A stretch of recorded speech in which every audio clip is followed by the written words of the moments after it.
Hello, ഞാൻ രാവിലെ ഒന്ന് എണീറ്റപ്പോൾ എൻ്റെ ഫ്രണ്ട് അയച്ച റീല് കാണുകയാണ്. ആ റീൽ ഇങ്ങനെയാണ്, ഇങ്ങനെ ചാറ്റ് പോയിട്ട് നമ്മൾ ചോദിക്കുകയാണ്, ഞാനെങ്ങനെ മരിച്ചു പോയി കഴിഞ്ഞാൽ ഈ ഫോൺ സ്ട്രേഞ്ചർക്കാണ് കിട്ടണമെങ്കിൽ ആ സ്ട്രേഞ്ചറോട് നമ്മളെപ്പറ്റി എങ്ങനെ എക്സ്പ്ലെയിൻ ചെയ്ത് കൊടുക്കുന്നു. എനിക്ക് ആ വീഡിയോ കണ്ടപ്പോൾ കുറച്ച് ഇൻട്രസ്റ്റിംഗ് ആയിട്ട് തോന്നി, ഒന്ന് ട്രൈ ചെയ്ത് നോക്കാമെന്ന് വിചാരിച്ച് ഞാനും പോയിട്ട് ഈ പ്രോംപ്റ്റ് അടിച്ചു കൊടുത്തു. ഞാൻ എക്സ്പെക്റ്റ് ചെയ്യുന്ന റിപ്ലൈ എന്താണെന്ന് വെച്ച് കഴിഞ്ഞാൽ, നമ്മളെല്ലാവരും മരിച്ചു പോയി കഴിഞ്ഞാൽ പറയുമല്ലോ പാവമായിരുന്നു, ഇങ്ങനെയൊക്കെയാണ് ചെയ്തത്, ഒരു പാവം കുട്ടിയായിരുന്നു. ഈ റിപ്ലൈ ഞാൻ എക്സ്പെക്റ്റ് ചെയ്യണത്. പക്ഷെ എനിക്ക് കിട്ടിയ റിപ്ലൈ സത്യം പറഞ്ഞാൽ ഞാൻ ഭയങ്കര ഞെട്ടിപ്പോയി. ചാറ്റ് സ്ട്രേഞ്ചറോട് പറയുകയാണ്, ഞാൻ ഇത്രയ്ക്ക് എഫേർട്ട് എടുത്തിട്ടുണ്ടായിരുന്നു, ഞാൻ എക്സാമിന് വേണ്ടിയിട്ടൊക്കെ പഠിച്ചിരുന്നു, ഇങ്ങനെ എന്തൊക്കെയോ ഭയങ്കര എൻ്റെ പേര് പൊക്കി ഞാൻ എടുത്ത എഫേർട്ടിനെ പറ്റിയിട്ടാണ് പറയണത്. ഞാൻ എന്നൊരു പേഴ്സണാലിറ്റീനേക്കാൾ കൂടുതൽ ഞാനെടുത്ത എഫേർട്ടുകളെ പറ്റിയിട്ടും ഈ സംഭവങ്ങൾ പറയണം. നമ്മളിങ്ങനെ പറയുന്നത്, നമ്മളെന്തെങ്കിലും എഫേർട്ട് എടുത്ത് അത് സക്സസ്സിലോട്ട് എത്തിയിട്ടില്ലെങ്കിൽ ആരും അറിയില്ല എന്നൊരു സാധനം.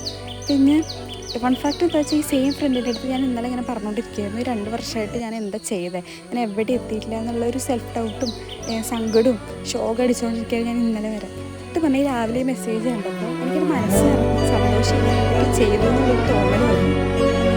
എന്താ